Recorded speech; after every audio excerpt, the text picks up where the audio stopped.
friendly debate and conversation with so many Canadians, and it seems like that either they're living under a rock or they do not want to admit it, right?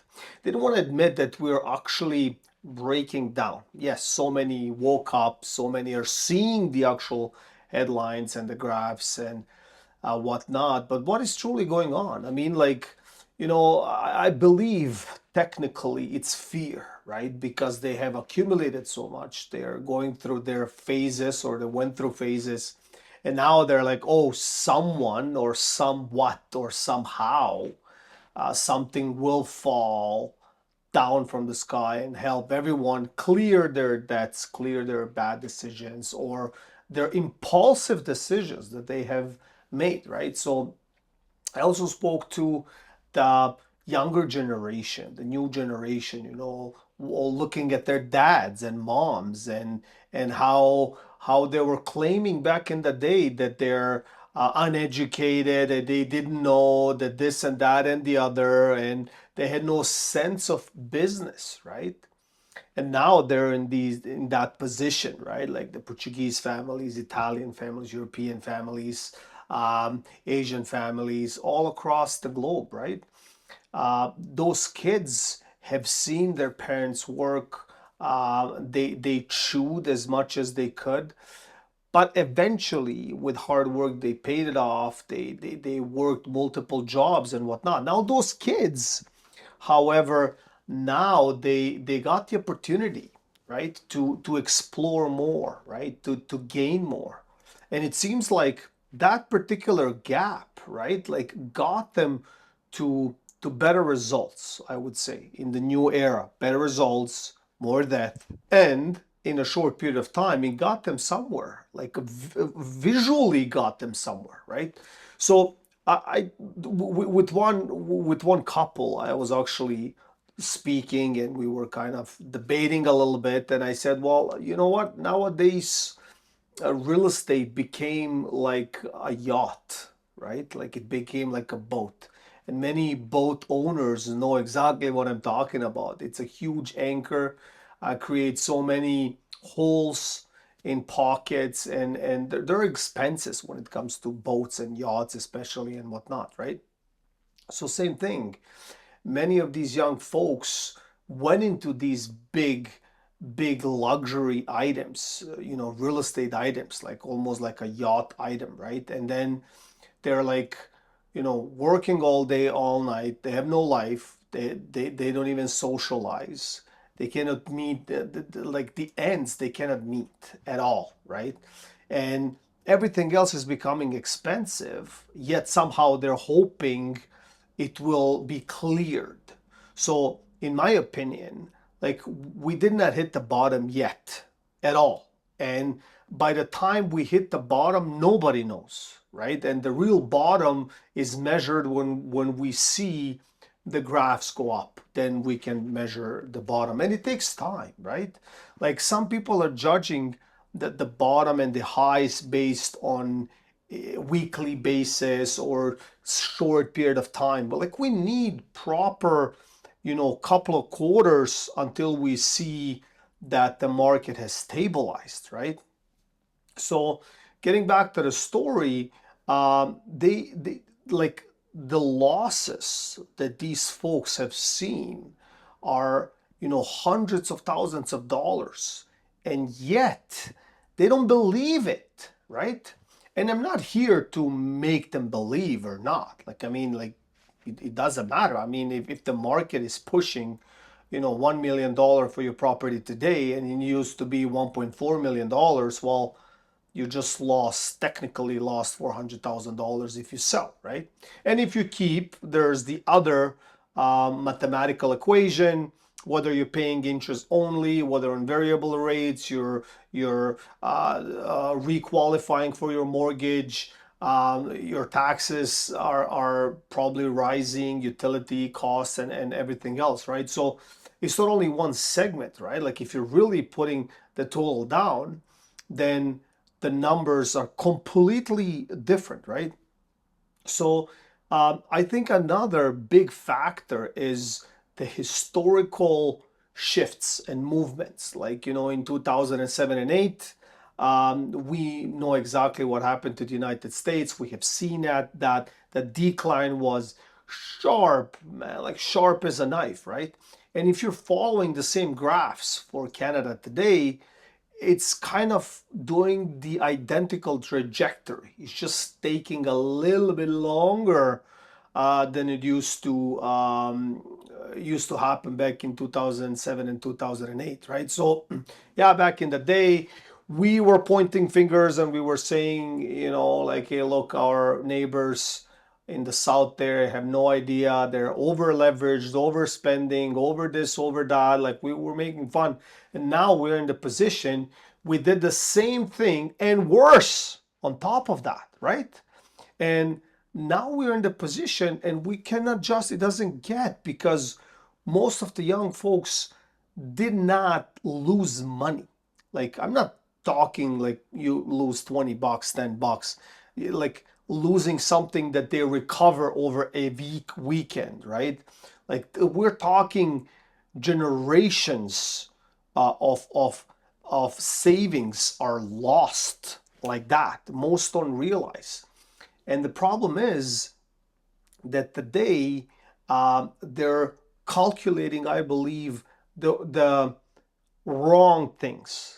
Like, they're calculating how fast things will come back, right? But they're not calculating what if it takes longer than the fast that they were calculating. That's the problem, right? Because they don't believe it. They don't believe that Canadian real estate market can actually fall. For some reason, either it was marketed that way for so many years, and yes, we had strong economy, right? Like for 2 decades, extremely strong. People were betting around the world. People were investing in Canada. Very strong, very reliable. So what do we do today? I mean, the solution that they asked me, so what do you think? I said, like, look, what are your gains are looking like in the next, decade? Where can you gain? How fast with what you do? Because the average salary is around 65, 67K, like in Canada, right? So in order for you to purchase a home today, in today's market, we're talking $200,000. We're talking no debt, no fees, no car payments, no loans, so clear as a whistle, and 20% down on $1 million home. So how many do actually have that? And then what I see more and more that younger generation is losing control in that aspect, and they're relying heavily on their parents' money, right? And their parents' money, right, like that equity that's sitting there, has its own problems because these parents are not getting any healthier, unfortunately. They're not, they don't have a plan on their own. Think about it, right? Like, so many things are shifting. Like, will they be able to take the money out of Canada? Like, that's another thing. CRA has their own game and own ways of dealing with these things and measures and whatnot. So we're talking that aspect. So will they be able to move somewhere else? Will they need money to stay in Canada? Absolutely. And it's not going to be cheap, right? So they have these equity loans that a bunch of these banks are trying to pull and push and all of that stuff, right? Comes with like high interest rates. So I think everyone is expecting the dollar to fall into their lap, right? So that also summarizes the situation that you're at right now, right? Yeah, cases, individual cases are always present.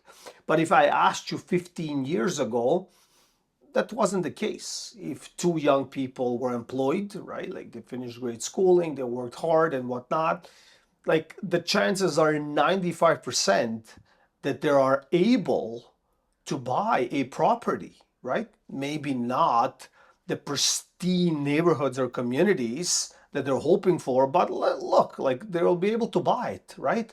And able to travel the world a little bit, right?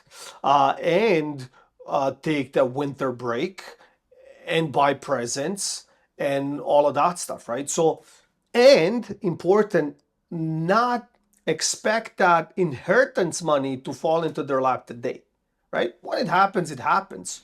So that kind of was the feeling all along. So therefore, I don't know. Like they asked me, what do you think how long is going to take? I don't think anything significant will take shape before 2030, to be honest with you. I think we'll see the new timeline, in 2030, 2031, 2032, I don't even know, right? Like we'll see where we're at, because so far we have seen the record of immigration in Canada. We have seen um, all of perks that were available, and yet we see the decline in real estate on monthly basis, annual basis.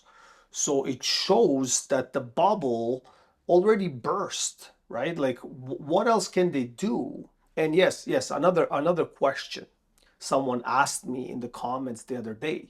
They asked me, okay, so what would happen if banks woke up tomorrow and cut the interest rates back to 1% or 1.5% or whatever, right?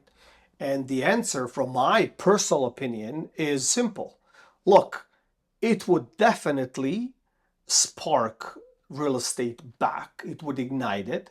We would see the prices rise. We would see a lot of activity, because the doors would open again, and the ability to take on more debt with the income would be much larger. So people would go back into the game easier, and that would create just a little pause for whatever time, because the banks have to rise the interest rates back to some levels, and that's it. So what we would do, we would just make the bubble bigger, for the next decade or next generation or next mid generation.